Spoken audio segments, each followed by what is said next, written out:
Well, you could really pick your target. It could be the immigration polling data. It could be the fact that Congress is not going to pass this $200 billion supplemental spending request for many months now.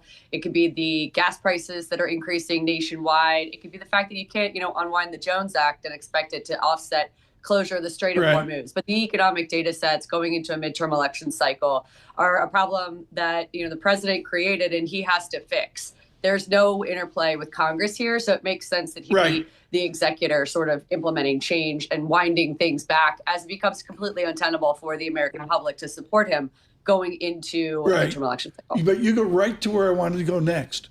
Who is the interplay with his inner circle? Who is he talking to within his inner circle, or is this a president alone?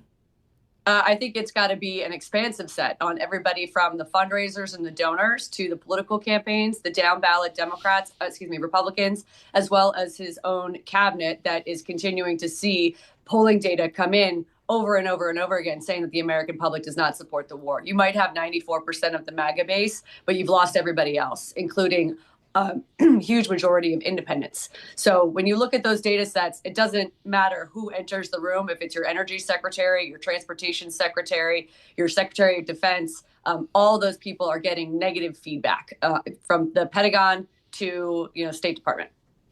Henrietta, what is the feeling within the Republican National, the RNC, in terms of how problematic these midterm elections could be for the Republican Party? What are they gaming out right now, do you think, in the House and the Senate?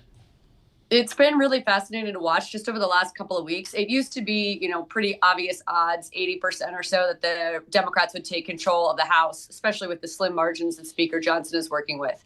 But throughout my conversations in DC with senators and congressmen for the last 2 weeks, I'd say there's been a pretty profound shift to the point where speculating about the United States Senate is not outside the realm of regular discourse. So the odds aren't particularly high. We're very closely watching the Senate race in Texas. But if you get people with a straight face saying Democrats could take the Senate with 50% odds, you have a problem. It should not be that way. It was looking like, 20, 30% odds just a month ago. But the war in Iran is so unbearably unpopular. The gas price hike is completely eliminated any narrative around the president having an affordability agenda. And by the way, with gas prices at this level, you've now wiped out any boon that we were going to get from tax filing season from the One Big Beautiful Bill passed last July. So like I said, there's really no agency that is coming to the president with good news right now. And that's going to impact the senators from Maine to Texas to Alaska. And that writes your ticket.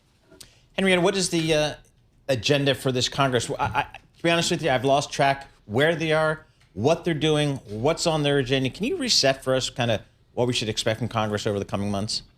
I'd be happy to. Let's see if I can do this. The SAVE Act is about election integrity, mail-in balloting, et cetera. That's going to fail, but it'll take all week to do that.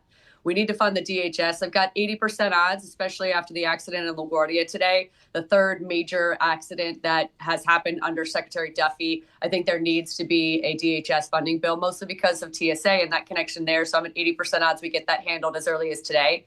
The reconciliation package is something that the White House will probably need to do if they want that $200 billion request to go through for the Pentagon. Right. And just to put that in perspective, $200 billion is more than double what we asked for going into the Iraq War. It's the largest emergency supplemental package that we've passed in 20 years. And it's going to take months to write, have hearings on, and then ultimately pass. We could be looking at like September for that. So Republicans need a supplemental. I'm at 20% odds on that one. The Road to Housing Act, the cryptocurrency stuff, I think that's, just sort of flotsam and jetsam right now. Henrietta, too quickly, Troy Ludka over at SMBC NACO just publishes agricultural prices, wheat up 17% as a general statement. He's modeling food inflation could accelerate to 5.3% year over year.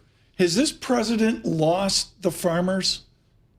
The farmers are in an incredibly bad way. I was just with the USDA a week and a half ago, and it's clear they're working on a second bailout for farmers. We got the first one was about $12 billion. Now we're at $15 billion.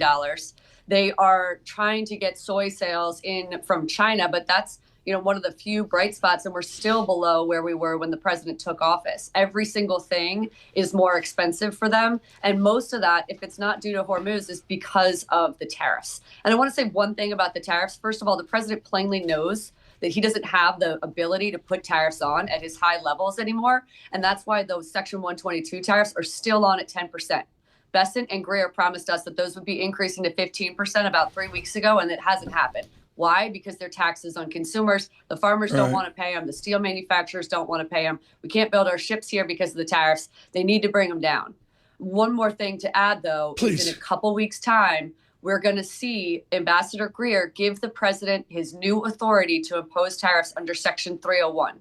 He's launched investigations against 60 countries, and those tariffs are unlimited. So as early as late May, the president could have tariff authority back again. My thesis is that he will not have the leash he needs from the American consumer to put those tariffs back on. But after November 3rd, November 4th, all bets are off.